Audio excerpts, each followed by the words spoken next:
Hello friends, इस video में हम डाइजेशन एंड एब्जॉर्प्शन चैप्टर के मोस्ट इंपॉर्टेंट क्वेश्चंस देखेंगे। ये सभी क्वेश्चंस आपके लिए बहुत इंपॉर्टेंट है क्योंकि ये सभी क्वेश्चंस हमने प्रीवियस पेपर्स के एनालिसिस के आधार पर लिए हैं और आने वाले एग्जाम में आपको इनमें से कुछ क्वेश्चंस जरूर मिलेंगे। तो पहला क्वेश्चन है, mammalian teeth are, mammalian teeth होते हैं एक्रोडोंट, होमोडोंट, थिकोडोंट या फिर पोलीफायडोंट। तो इसके लिए आपको याद रखना है DHT। तो यहाँ पर D4 है डाइफायोडोंट, इसके बाद H4 हेट्रोडोंट। आप जानते हैं ह्यूमंस में एक तरह के दांत नहीं पाए जाते हैं।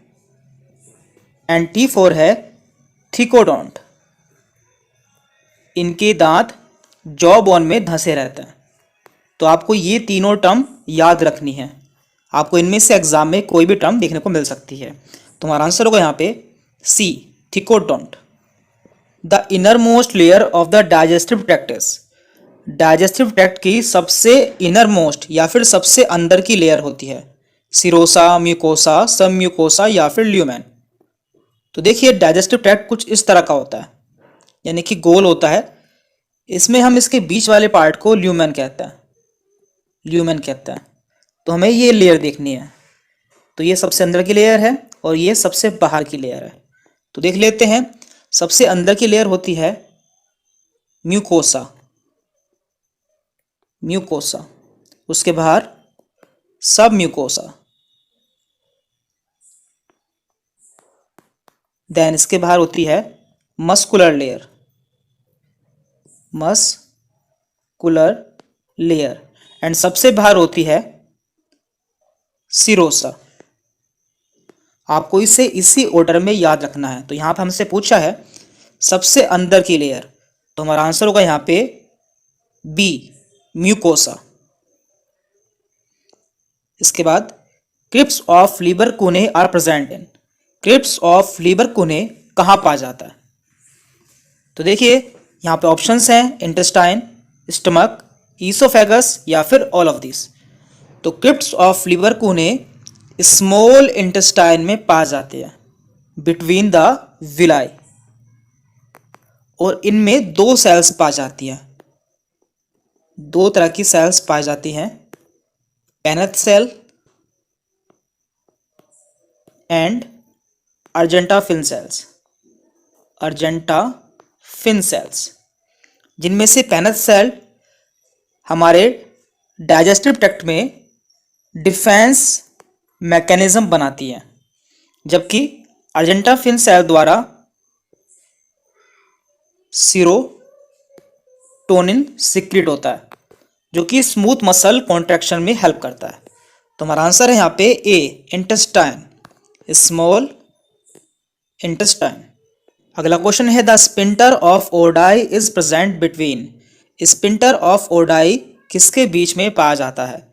तो देखिए हमारे डाइजेस्टिव ट्रैक्ट में मेनली 5 तरह के स्पिंटर या वाल्व पाए जाते हैं, जिनमें पहला है UES। तो यहाँ पे हम सबसे ऊपर से स्टार्ट कर रहे हैं।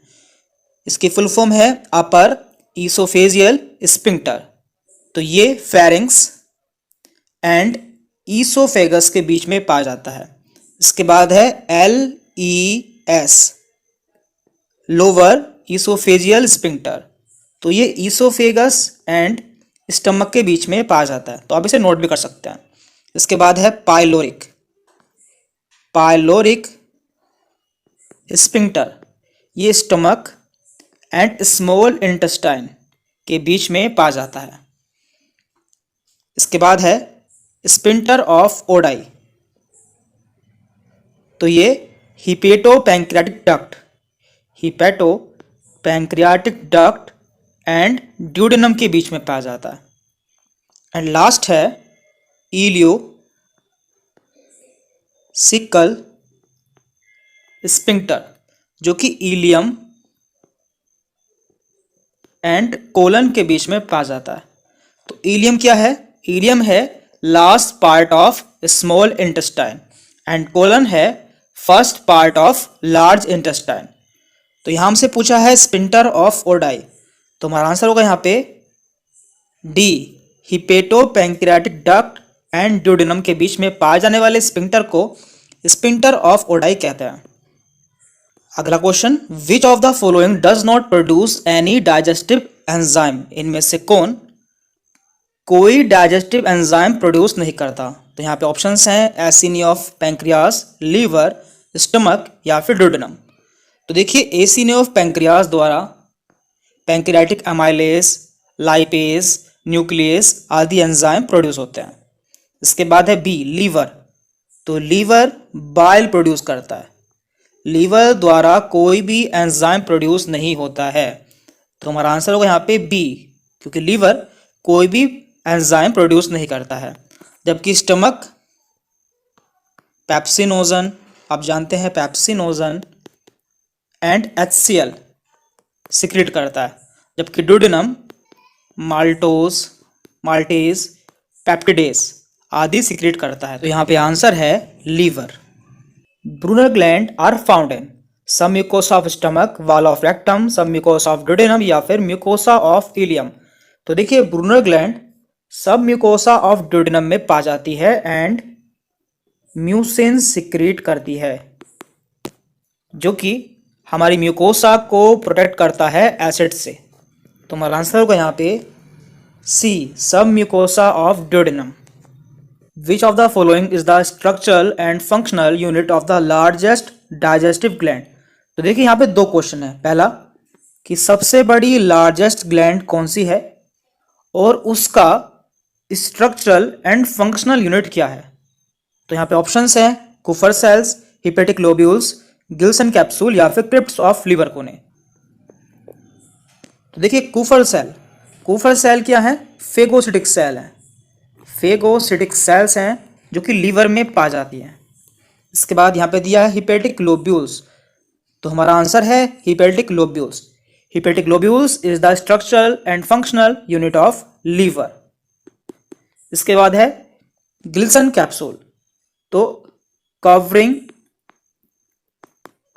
Of liver is also called as Glisson capsule.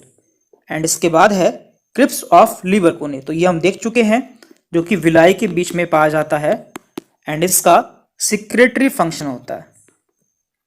The common bile duct in humans is form by the joining of, humans में कॉमन बाइल डक्ट किसकी ज्वाइनिंग से बनती है।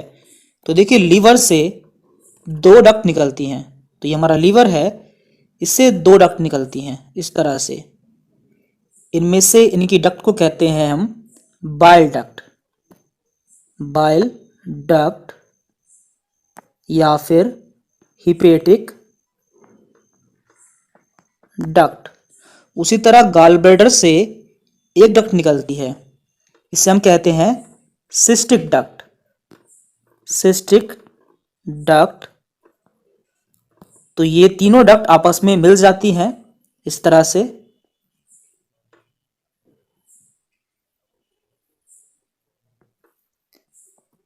तो यहां पे हम इसकी कॉमन डक्ट को कहते हैं कॉमन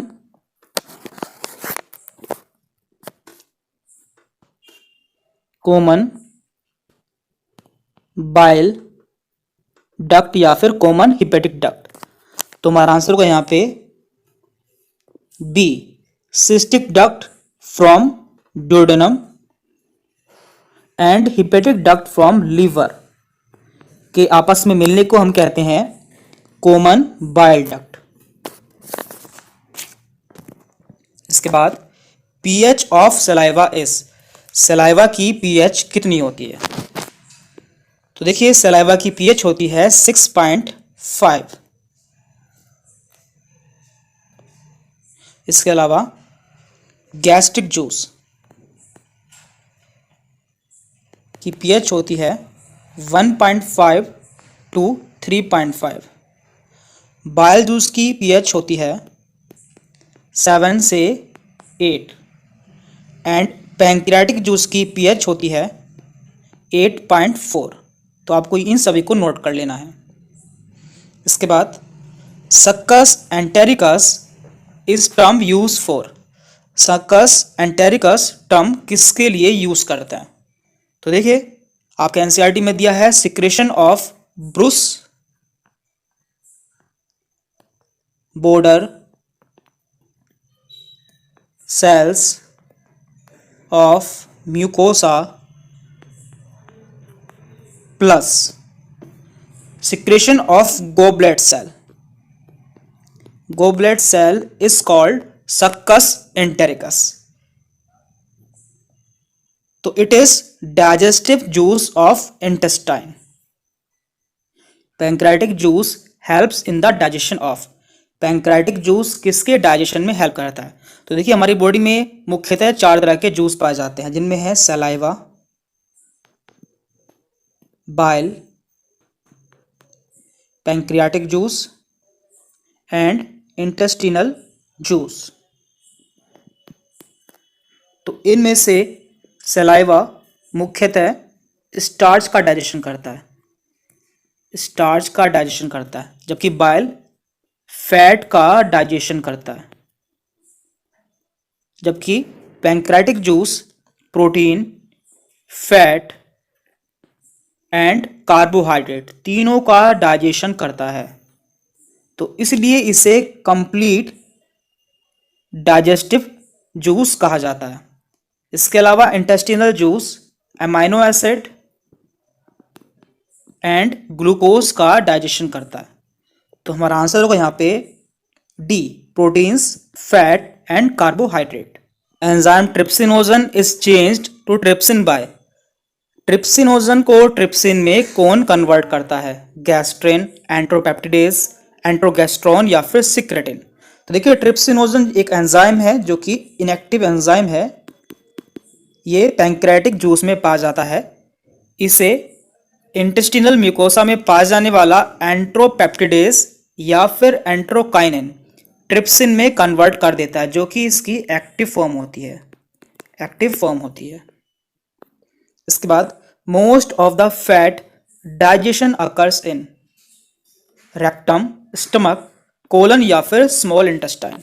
तो इसका आंसर आप जानते हैं, इसका आंसर होगा डी, स्मॉल इंटेस्टाइन, क्योंकि यहाँ पर पैंक्रियाटिक एंड बाइल जूस पाए जाते हैं जो कि फैट के डाइजेशन में हेल्प करते हैं। Which enzyme initiate protein digestion. इनमें से कौन सा एंजाइम प्रोटीन का डाइजेशन शुरू करता है? पैप्सिन, ट्रिप्सिन, एमाइनो पेप्टिडेज या फिर कार्बोक्सी पेप्टिडेज।